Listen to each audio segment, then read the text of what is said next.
Alors aujourd'hui dans cette vidéo on va se concentrer sur la règle chez Apex qui s'appelle MAE, donc c'est la règle de négatif moins 30% qui pour pas mal de personnes semble un peu floue. Donc récemment j'avais fait une vidéo concernant toutes les règles de Apex 2026. Également ça tu peux le récupérer juste en dessous de la vidéo dans la description, mais comme tu le vois il y a pas mal de règles, notamment en évaluation et finalement en compte financier. Mais surtout aujourd'hui on va parler de cette règle, les 30% de profit négatif par trade. Ça veut dire qu'en gros, c'est interdit de perdre 30% de la totalité de ton compte sur un seul trade pendant le trade, pendant qu'il est ouvert. Donc si par exemple tu as généré 4000 $ de profit, donc ça il faut savoir également que c'est uniquement valable sur les comptes validés, donc les comptes financiers que l'on appelle PA. En évaluation, ça tu t'en fous complètement. Donc par exemple, si tu as 4000 $ générés sur ton compte de profit, tu ne dois pas perdre 1200 $ sur un trade pendant le trade. C'est pas pendant la journée, c'est vraiment pendant un trade.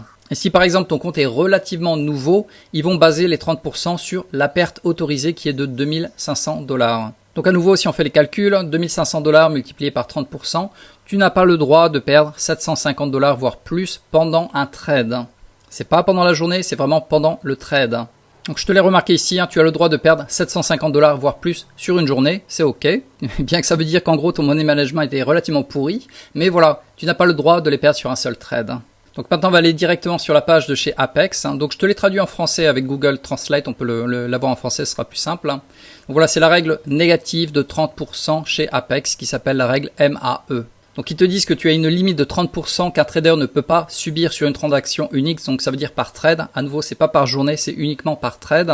Donc tu n'as pas le droit de dépasser 30% du solde de tes bénéfices considérés en début de journée sur une seule transaction. Donc il le répète, il ne s'agit pas d'une limite quotidienne, mais d'un contrôle pour éviter une perte excessive sur un seul trade. Donc là, ils vont te donner le même exemple. Si tu as un compte à 50 000 $ en compte financier qui s'appelle un PA chez Apex, et que ton solde des bénéfices est de 4 000 $, félicitations, tu as bien cravaché, tu n'as pas le droit de perdre 30% sur un seul trade des 4 000 $, soit 1200 $.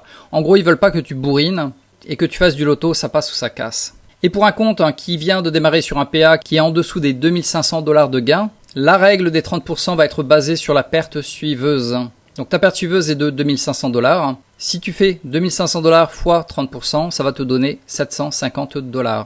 Ce qui signifie que quand tu vas démarrer sur un compte financier, il ne faut pas que tu perdes plus de 750 sur un trade pendant le trade. Ce qui est important à savoir, c'est que des fois, par exemple, ton trade il va commencer à descendre vers moins 600 $ de perte, moins 700 $ de perte, moins 800 $ de perte, et hop, il va revenir en positif.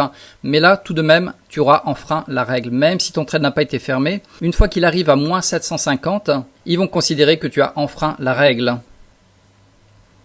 Donc, les solutions qu'ils te proposent, ils te recommandent de vraiment surveiller ta perte par trade.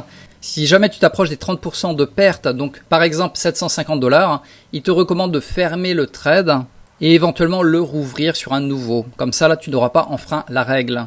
Et si jamais temporairement tu dépasses par exemple les 750, 770 et hop, ça repart en positif, là, il n'y aura pas de pénalité. Par contre, si tu as fait des violations répétées, là, ils vont risquer de bloquer ton compte temporairement. Après, honnêtement, cette règle est vraiment très logique, c'est-à-dire qu'ils veulent éviter que les mecs ils bourrinent sur un compte financier pour essayer de faire vite monter le coussin de sécurité sur un seul trade.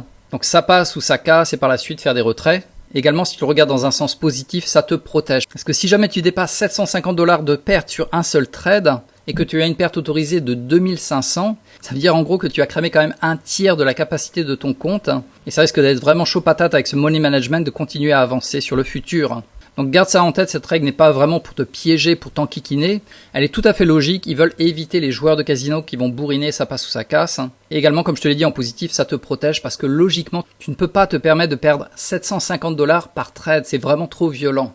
Donc voilà, si jamais tu as été concerné par cette règle MAE chez Apex des moins 30%, qu'est-ce qui va se passer? Ils vont bloquer temporairement ton compte pour les payouts, c'est-à-dire que tu vas pouvoir continuer à trader, mais tu n'auras pas le droit de faire des payouts. Et en général, au bout de 8 jours, si tu trades normalement, ils vont virer cette pénalité. Tu auras le droit à nouveau de faire des payouts si tu le souhaites.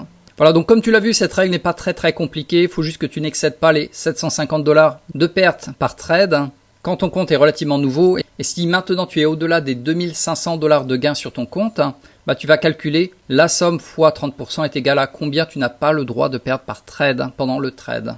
Donc voilà, on arrive au bout de la vidéo. Si tu le souhaites, tu peux récupérer ce document en dessous de la vidéo qui va faire le récap de toutes les règles en compte évaluation, également toutes les règles en compte financier.